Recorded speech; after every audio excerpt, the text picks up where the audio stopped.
cierto que normalmente el humor de denigración es un humor que normalmente lo que trata de ridiculizar es a un grupo minoritario, un grupo con menos poder. Pero también supongo que si en vez de tratar de denigrar, en este caso una mujer sería, por ejemplo, un hombre blanco heterosexual, ¿también se consideraría como humor de denigración? Sí. El humor de denigración, si buscásemos una definición muy reducida, y que por reducida va a ser incompleta, pero se trataría de hacer humor en función a una característica estereotípica de un grupo. Por tu pertenencia al grupo, por una característica que te define a ti como persona. Entonces, se buscarían esas características estereotípicas y ese humor puede ser sobre los pertenecientes a una región, todos los tipos de humor que hay sobre, por ejemplo, catalanes, o el humor que hay sobre los andaluces. Pero también puede ser por pertenencia a una característica que te puede definir, por ejemplo, como puede ser hombre o ser mujer. Entonces, independientemente del estatus, poder o vinculación entre quién hace el humor y sobre quién se hace el humor de denigración es todo aquel que hace o intenta producir una respuesta de humor en función de una característica que define a un grupo y supuestamente esa característica serviría para humillarle, denigrarle, menospreciarle. Entonces, se puede hacer sobre hombres, se puede hacer sobre mujeres, chistes sobre americanos, regiones, abogados, profesiones, médicos. Es una de las temáticas más tratadas. De hecho, en los análisis históricos que se han hecho sobre los estudios del humor, el primer libro del que se tiene constancia sobre humor, que recoja chistes en la historia, los agrupaba en función del colectivo del que se reían. Entonces había ya chistes sobre los profesionales de las leyes, ya chistes sobre los profesionales sanitarios. Entonces, desde ahí hasta la actualidad, el humor de denigración ha sido un clásico.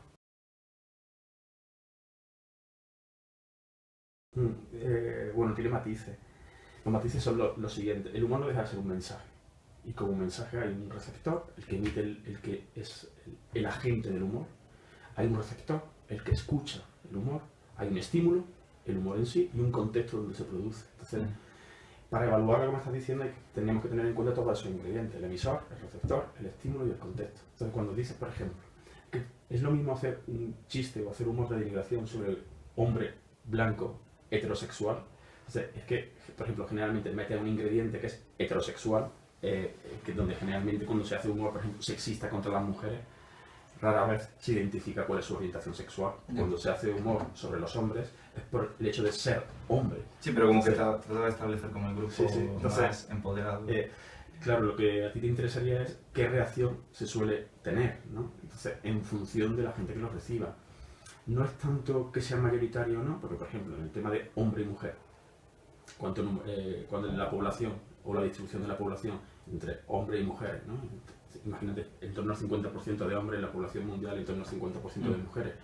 Entonces, en realidad no es tanto el tamaño del grupo al que ridiculizas, sino que influyen otras variables en el que tú te sientas amenazado. Cómo te identificas con ese grupo, si te sientes perteneciente a ese grupo, cómo, con ciertas variables ideológicas, cómo ves de grave o puedes ver de grave creencias religiosas, ideología política, que se coge una característica concreta y se somete a humillación.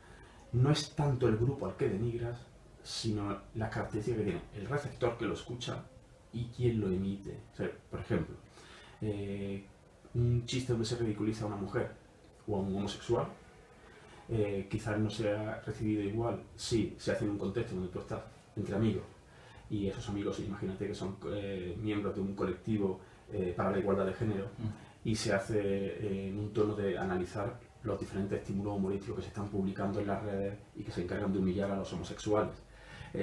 Y en ese contexto, todos ellos bastante contrarios a la discriminación del hombre homosexual o bastante activos en su lucha por la igualdad, ese chiste en ese contexto, en un grupo de amigos, cuando están trabajando, por ejemplo, en su revista o están trabajando en su asociación, no conllevaría un ataque o intención de discriminar o humillar, sino que a veces el humor no es solo por el contenido, sino porque te parece ingeniosa la conexión de los elementos del chiste. Entonces, dentro de ese colectivo no había una intención del emisor de someter a un colectivo, que sería distinto si imaginemos un grupo con determinada ideología política extrema en un contexto de toma de decisiones, imagina, políticas, realiza un humor en un contexto público donde claramente lo que se intenta es someter o humillar a ese colectivo. Entonces, el mismo chiste, cambiando las personas y cambiando el contexto, podría tener un valor de amenaza totalmente y radicalmente opuesto.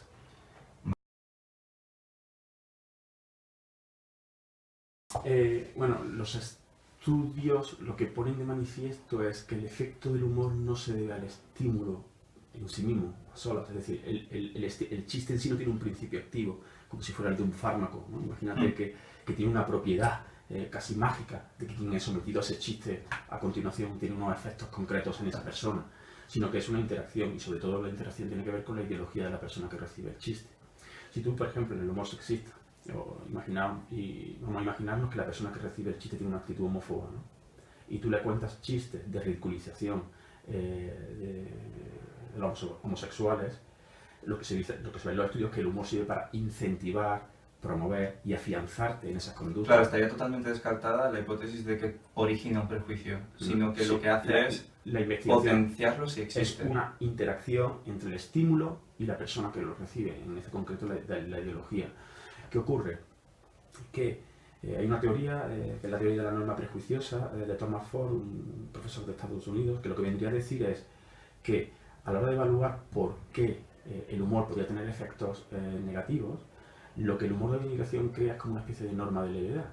Es decir, yo no te lo estoy diciendo en serio. En realidad yo no me estoy metiendo con los homosexuales, o no me estoy metiendo con las mujeres. Es solo un chiste.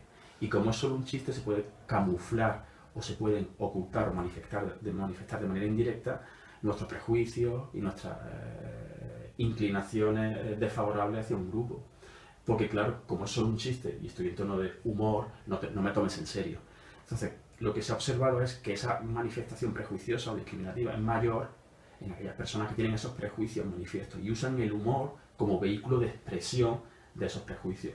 Porque bueno, me oculto indirectamente. ¿Qué pasa con las personas no prejuiciosas? Que son muy sensibles al contexto. Si yo estoy, por ejemplo, siguiendo con el ejemplo anterior del colectivo o la asociación de género, y estamos en ese contexto íntimo de miembros del colectivo y surge un chiste que ridiculiza a una mujer, sabemos que el contexto no va a llevar a... Pero las personas que no son prejuiciosas se cuidarían muy mucho de emitir, por ejemplo, ese tipo de chiste en otro contexto, delante de un auditorio, claro, o donde no sabe quién va a recibir ese chiste, porque saben que el contexto es un elemento fundamental para definir el humor. Entonces, se limitarían y se cuidarían de emitir ese humor. Las personas más prejuiciosas son menos sensibles al contexto y lo pueden emitir con sus amigos, pero también con otras personas que están delante, que no saben cuál es su ideología, cómo pueden pensar, no tienen esa sensibilidad al contexto y disparan, digamos, y usan el humor para expresar ese prejuicio. Vale. En cuanto al humor anti-gay, o sea, por ejemplo, sabemos que hay relación entre el humor sexista y el humor anti-gay debido a que influye mucho lo frágil que puede ser la masculinidad en un hombre, es decir, como que es una manera de hacer un favoritismo grupal debido a que no, yo soy mucho más macho y una manera como de hacer esa identidad social aún más fuerte es criticar la feminidad de una mujer o la feminidad de un hombre homosexual. ¿Conoces alguna peculiaridad que o sea, haya investigado que diferencia el humor anti-gay en cuanto al prejuicio que diferencia el humor sexista? La diferencia básica entre cualquier tipo de humor de denigración es el target, el grupo denigrado. Entonces, en función del grupo denigrado que tú selecciones, lo que diferencia un tipo de humor u otro son las variables ideológicas vinculadas con el target. Entonces, si tú trabajas con el humor sexista, tus variables clave serán puntuaciones altas o bajas en sexismo, adherencia al feminismo, a las corrientes feministas, tendrás que trabajar sobre eso. Que trabajas sobre humor anti-gay o aquel humor que se intenta ridiculizar o humillar a homosexuales, tendrás que trabajar con todas aquellas variables de diferencia individuales que tienen que ver con esas actitudes homófobas y de rechazo hacia gays. O sea, en sí el estímulo, insisto, es un vehículo de acceso a esas variables ideológicas del receptor. El comportamiento, cuando se han hecho las investigaciones, es similar. En cuanto a los resultados, cómo se comportan los diferentes tipos de humor de denigración, lo que modera cada uno de los tipos de humor de denigración son las variables ideológicas que consideres que serían distintas en función de un tipo de humor u otro.